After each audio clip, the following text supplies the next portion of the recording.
बाबा विश्वनाथ की नगरी में पीएम मोदी और सीएम योगी ने बीजेपी की ओर से चुनाव का समर फूंक दिया। अपनी सेना को सज्ज करने और समर के लिए तैयार रहने का आह्वान भी कर दिया। मगर विरोधी भी बीजेपी के सामने तैयार हैं। समाजवादी पार्टी की ओर से पूरे सूबे में अलग अलग बीजेपी के खिलाफ प्रदर्शन किया गया, तो मुस्लिम वोट बैंक को अपनी ओर खींचकर इतिहास रच देने के इरादे से असदुद्दीन ओवैसी भी मैदान में उतरे।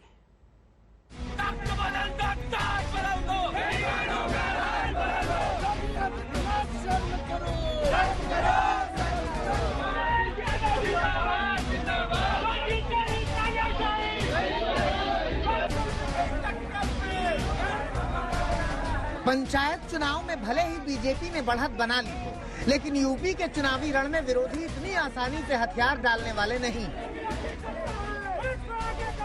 शहर शहर में विपक्ष ने बीजेपी के खिलाफ मोर्चा खोल दिया है और सड़कों पर उतरकर सरकार बदलने के लिए आवाज बुलंद कर रहे हैं।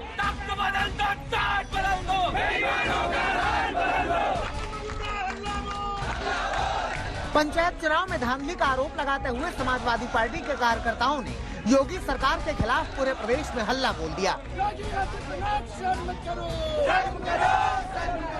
कहीं नारेबाजी हुई तो कहीं पुलिस से झड़प।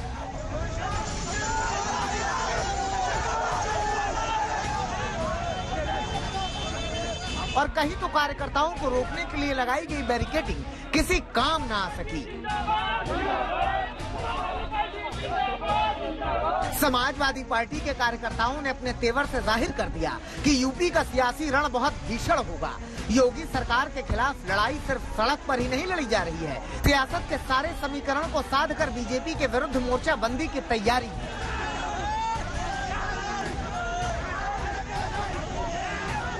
इसी समीकरण को साधने के लिए एआईएमआईएम अध्यक्ष असदुद्दीन ओवैसी यूपी के जिले जिले का दौरा कर रहे हैं और मुस्लिम बहुल इलाकों में उमड़ रही भीड़ उनका उत्साह बढ़ा रही है। असदुद्दीन ओवैसी का चुनावी दौरा शुरू हो चुका है। पश्चिमी उत्तर प्रदेश में देख रहे हैं उनका काफिला अभी आ गया है। ये हापुड़ इलाका है और यहाँ पर तमाम एआईएमआईएम कार्यकर्ता जुटे हुए हैं उनके स्वागत के लिए। ओवैसी अब पश्चिमी उत्तर प्रदेश के कई इलाकों से होते हुए मुरादाबाद तक जाएंगे और जो 2022 में चुनाव होने वाले हैं उसकी तैयारी के लिए ये लगातार दनादन रैलियां कर रहे हैं। आप देख रहे हैं किस तरीके से तमाम लोग जो हैं वो आकर के सड़कों पर जुटे हुए हैं। हालांकि यहाँ पर कोविड प्रोटोकॉल की धज्जियां उड़ रही हैं, आप देख रहे हैं। ओवैसी को लेकर कार्यकर्ताओं का जोश इतना ज्यादा है कि हापुड़ में एक समर्थक उनके लिए चांदी का मुकुट लेकर पहुंचा।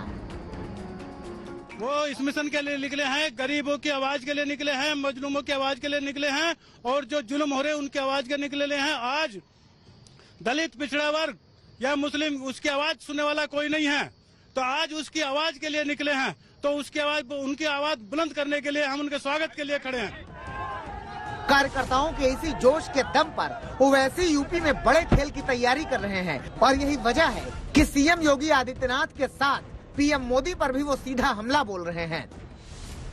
बड़े ही अफसोस की बात है कि देश के प्रधानमंत्री ने उस प्रदेश में आकर जहां से वो वहां के एमपी भी है, वो अपनी नाकामी को, अपने स्टेट के गवर्नमेंट की नाकामी को कबूल करते उन्होंने लाखों मरने वालों के परिवार के ऊपर नमक उस पर फेंका है। अगर वो इस बात का इकरार कर लेते कि हाँ, जो जनता ने हमसे एक्सपेक्टेशन किया था हम उस पर नहीं उतरे, तो यकीनन उन मरने वाले परिवार को थोड़ी सी राहत होती। यूपी में हर विपक्षी पार्टी विधानसभा चुनाव में बीजेपी को हराने का दम भर रही है और इसी अभियान को जमीन पर उतारने के लिए पूरा जोर लगा रही है। साफ है कि जैसे जैसे यूपी का चुनाव नजदीक आएगा, सियासत की ये जंग और भी ज्यादा तेज हो जाएगी। हापुड़ से अभिषेक आनंद के साथ आज तक ब्यूरो।